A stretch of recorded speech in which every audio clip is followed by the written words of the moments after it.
Gautham மதிமிதா serial இப்போ ராட்டகாசமான அதிரடியான episode வந்திருக்குன்னே சொல்லலாம். மிஸ் பண்ணாமல் ஃபுல்லோடையும் கேளுங்க. வீசே வந்து சுத்தமாக போக மாட்டேது. பார்க்கலாம் லைக் பண்ணி பார்த்தீங்கன்னா கொஞ்சம் பேச வந்து மூடிட்டா இருக்கும். கிரண் வந்து கூப்பிட்றாங்க. நம்ம கௌதம் என்ன நடந்துச்சுப்பா? மதுமிதா எதுவும் சொல்லாமல் போகிறாங்க.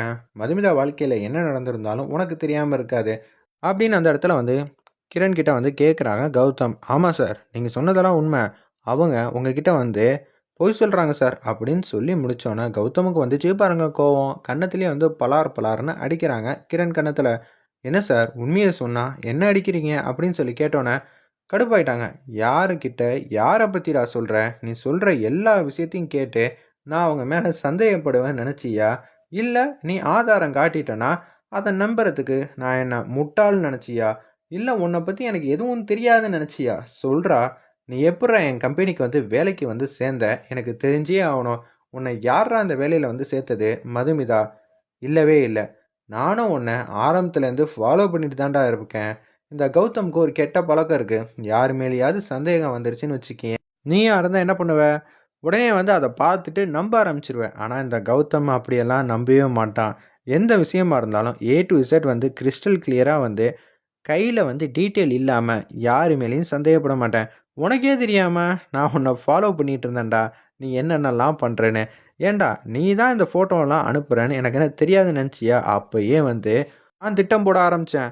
மிஸ்டர் கண்ணன் இங்கே வாங்க அப்படின்னு சொன்னோன்னே இவங்க யார் என்ன எதுன்னு தெரியுதா அப்படின்னு சொன்னோன்னு தான் கிரண் வந்து ஃப்ளாஷ்பேக் சீனில் வந்து நினச்சி பார்க்குறாங்க. அதாவது இவங்க ஃப்ரெண்ட்ஸ் கிட்டலாம் வந்து சின்னதாக வந்து பெட் மாதிரி பேசியிருந்தாங்களே, கண்டிப்பாக வந்து மதிமிதா என் வீட்டுக்கு வருவான்னு சொல்லி அந்த இடத்துல சொன்னாங்களே, அந்த கூட்டத்தில் ஒரு ஆள் தான் இவர் வந்து இருந்திருக்காரு. இவர் என்னோட ஆள்ரா அப்படின்னு சொல்லி அந்த இடத்துல பேசுகிறாங்க.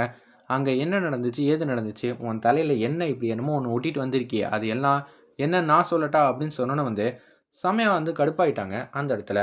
கிரண், நீங்கள் உங்கள் ஒய்ஃபை வந்து காப்பாற்றுறதுக்காக இப்படி பேசுகிறீங்களா? நடந்ததெல்லாம் இவர் மாற்றி பேச பார்க்குறாரு. டேய், அங்கே என்ன நடந்துச்சுன்னு எனக்கும் நல்லா தெரியும்டா. மிச்ச வீடியோவை நான் காட்டுறேன்னு சொல்லி அந்த இடத்துல வீடியோ ஆதாரமாக காட்டுறாங்க. அபிஷேக் வந்து இது எல்லாத்தையும் பார்த்து அப்படியே ஆச்சரியப்படுறாங்க. நிச்சயம் வந்து மனைவியை வந்து காப்பாற்றிட்டான், அது மட்டும் தெள்ள தெளிவாக தெரியுது. இந்த கிரண் ஒருத்தர் இருக்கார்ல, இவர் எவ்வளோ பெரிய ஆளுன்னு நான் இப்போ எல்லாருக்கும் உங்களுக்கு சொல்ல போகிறேன். ஆதாரத்தை வச்சு பூந்து விளாடணும்னு பார்க்குறாப்புல. மிச்ச ஆதாரத்தை நான் காட்டுறேன்னு சொல்லி நம்ம மதுமிதா வந்து அவங்கள அடித்தது எல்லாத்தையும் வந்து காட்டுறாங்க. காட்டி முடிச்சானு வந்து வழக்கறிஞர் வந்து மாதம் வராங்க. ஃப்ரெண்டு வந்து எதுக்காக வழக்கறிஞரை வந்து வர வச்சிருக்காப்புல, ஒன்றும் புரியலையே அப்படின்னு சொல்லி யோசிச்சுட்டு இருக்காங்க அந்த இடத்துல. அப்பன்னு பார்த்து நீங்கள் மிச்சத்தை வந்து சொல்கிறீங்களா? நான் சொல்கிறேன். மதுமிதா பேரில் ஒட்டுமொத்த கம்பெனியோட பொறுப்பையும் வந்து எழுதி வைக்கணும்னு நம்ம கௌதம் வந்து முடிவு பண்ணிட்டாங்க. இது எல்லாம் சின்னதாக சர்ப்ரைஸாக இருக்கட்டும் தான் அந்த இடத்துல நானும் கௌதமும் வந்து பேசிக்கிட்டு இருந்தோம். இன்னொன்று, இவர் மேலே இது மாதிரிலாம் பிரச்சனை வரப்போகுதுன்னு நாங்கள் வந்து டிஸ்கஸ் பண்ணோம். அன்றைக்கி அந்த ரூமில் என்ன நடந்துச்சு தெரியுமான்னு சொல்லி கௌதமும் வழக்கறிஞரும் அந்த ரூமில் வந்து என்னென்ன பேசுகிறாங்கங்கிற விஷயத்தெல்லாம் வந்து சொல்கிறாங்க. இந்த கிரண் சம்மந்தப்பட்ட விஷயத்தெல்லாம். சரி கௌதம், நீங்கள் ஆதாரத்தை மட்டும் கலெக்ட் பண்ணி கொடுங்க. அந்த பொண்ணுக்கு சம்மதமாக இருந்தால் அவங்க 2 பேரையும் வந்து உண்டில்லன்னு ஆக்கிடுவோன்னு சொல்லி ஸ்ருதிக்கு வந்து நிச்சயம் இவன் கூட வாழ்க்கையில் வாழ்ந்தா சந்தோஷமாக இருக்க முடியாது, நிம்மதியாக இருக்க முடியாது அப்படின்னு சொல்லிடுறாங்க அந்த இடத்துல. முதல்ல இவனை தூக்கி உள்ளே வைங்க, எதுவாக இருந்தாலும் அப்புறம் பேசிக்கலாம்னு சொல்லி கௌதம் வந்து சூப்பராக வந்து பேசுகிறாங்க. மதுமிதா, நான் உன் மேலே வந்து சந்தேகப்படுவேன் நினச்சியாமா அப்படின்னு சொல்லி கேட்டோன்னே, நீங்கள் மட்டும் என்ன தைரியம் இருந்தால் என்னை விட்டுட்டு போகிறேன்னு சொல்லலாம். நீங்கள் என்னோடய ஒய்ஃப். அப்படி இருக்கும்போது உங்கள் மேலே யாராவது ஒருத்தர் சொன்னால் நான் ஏன் நம்பணும்? யோசிச்சு பாருங்க, நான் நம்புவேனா? அப்படி தான் இத்தனை நாள் அந்த கௌதம் வந்து புரிஞ்சுக்கிட்டீங்களா?